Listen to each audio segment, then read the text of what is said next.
Já de volta com a Acontece Regional às 7h39 com uma dica. As operações de crédito consignado realizadas por aposentados e pensionistas do INSS totalizaram 2 bilhões de reais em dezembro último. Ou seja, ainda tem muita gente recorrendo a essa modalidade, mas será mesmo uma boa ideia? Então a gente chamou aqui ao estúdio para dar uma dica para a gente o economista Luísio Rodrigues. Muito obrigada pela sua presença, bom dia. Bom dia, obrigado.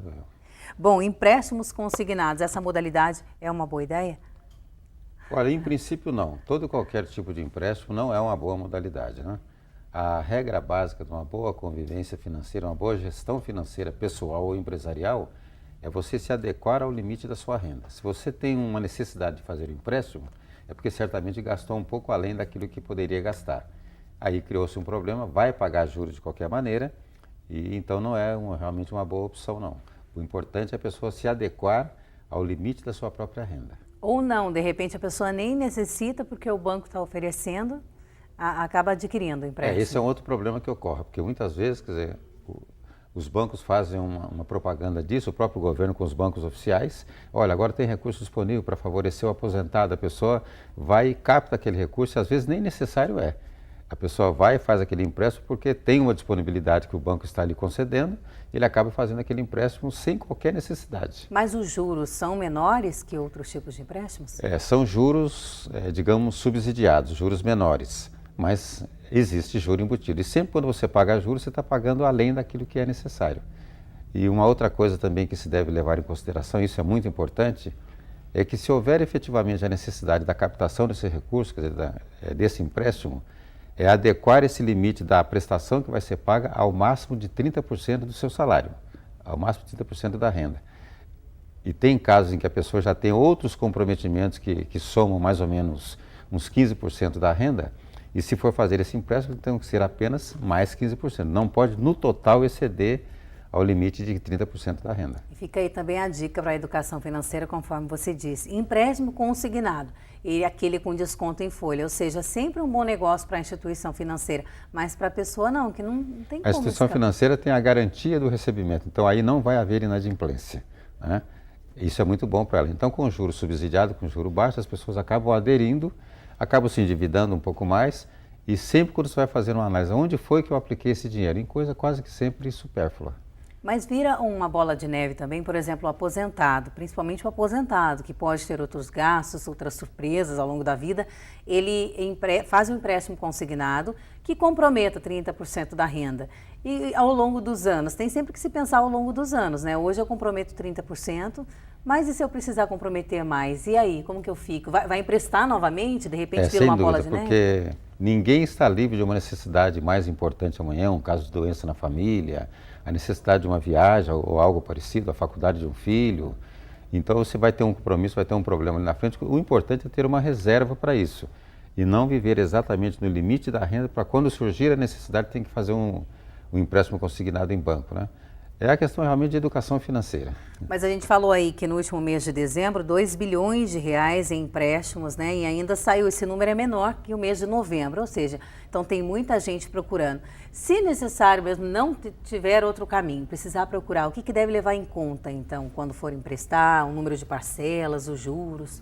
Basicamente, primeiro que eu falei, né? Que tem que ser no máximo no limite de 30% da renda para que ela possa pagar as prestações.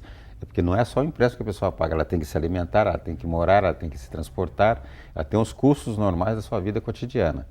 Então, o que ela tem que fazer? Primeiro, o limite máximo de 30%, somados todos os pagamentos que ela tem que fazer, o IPTU, né, as prestações de outras coisas anteriores, e não exceder esse limite de 30%, só captar aquilo que é absolutamente necessário e na parcela menor, no menor número de parcelas possível, porque aí você vai pagar um juro menor.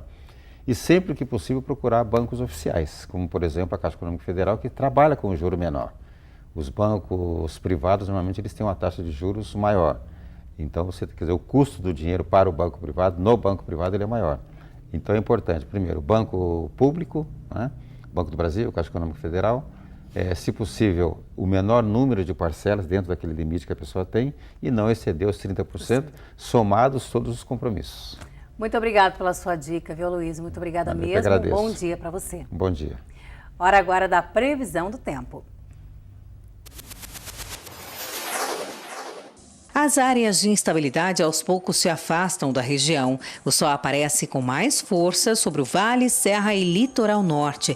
Mas por conta da umidade, a quantidade de nuvens aumenta e resulta em pancadas de chuva.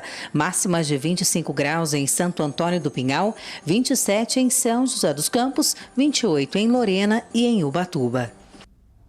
Prosseguem hoje as buscas pelo avião monomotor desaparecido desde a tarde de segunda-feira.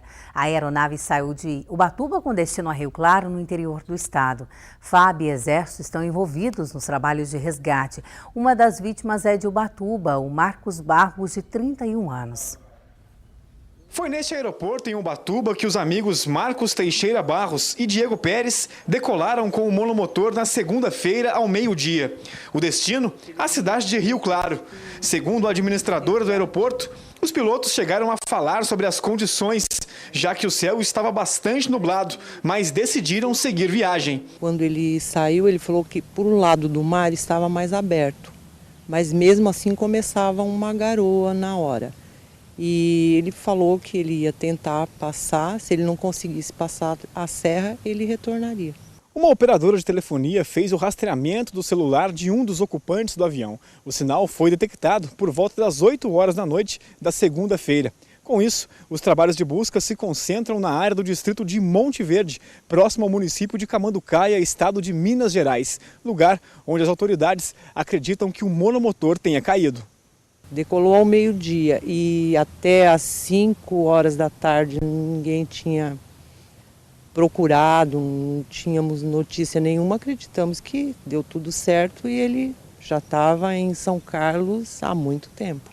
O avião SC-105 da Força Aérea, vindo de Campo Grande, no Mato Grosso do Sul, auxilia nas buscas.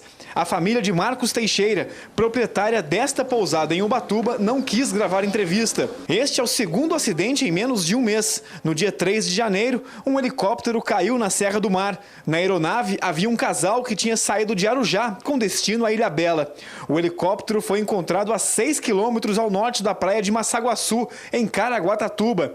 O aeroporto de Ubatuba é considerado uma rota complicada para os pilotos. Eles gostam de vir aqui fazer as instruções, o treinamento, que é um grau de dificuldade grande o pouso e decolagem aqui.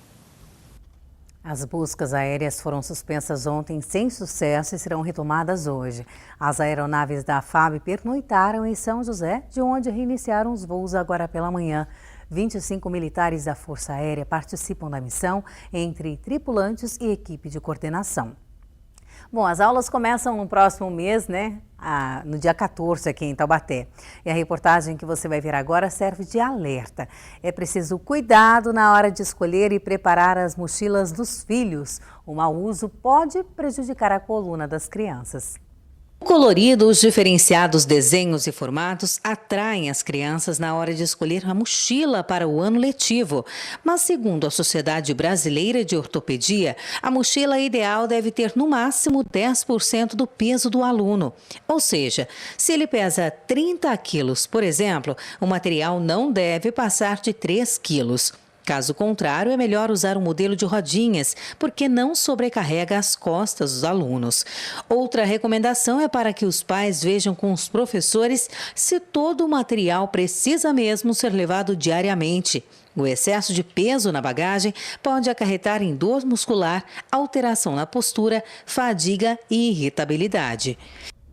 E ainda segundo os médicos, o peso da mochila na infância pode ocasionar problemas na coluna na fase adulta. E termina hoje o prazo para estudantes, militares e pessoas que trabalham em Pindamonhangaba e que utilizam a estrada do Atanásio, a SP62 e não têm carro com placa da cidade, fazerem um recadastramento para obter o benefício da isenção na tarifa de pedágio e também novos cadastramentos. Após esta data, quem já é cadastrado e não renovou terá a liberação cancelada. A solicitação deve ser feita no setor de protocolo da Prefeitura ou na Subprefeitura em Moreira César, isso das 8 da manhã até às 5 da tarde. Em instantes aqui no Acontece Regional, vagas de emprego e também notícias do esporte. Não saia daí, 7h49.